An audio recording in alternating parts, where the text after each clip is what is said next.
circular saw cutting machine. So this is the bearing and bearing here. This is the circular saw motion.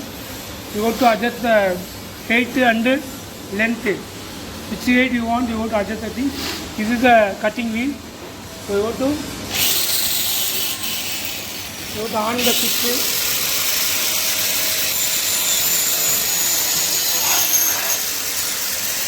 So this is the concept. You have to cut in the circular format. So this is the concept of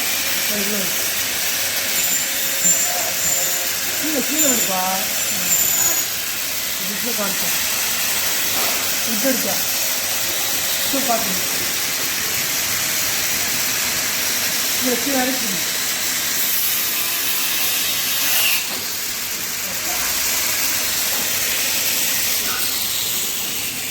So this is slowly you have to move that one.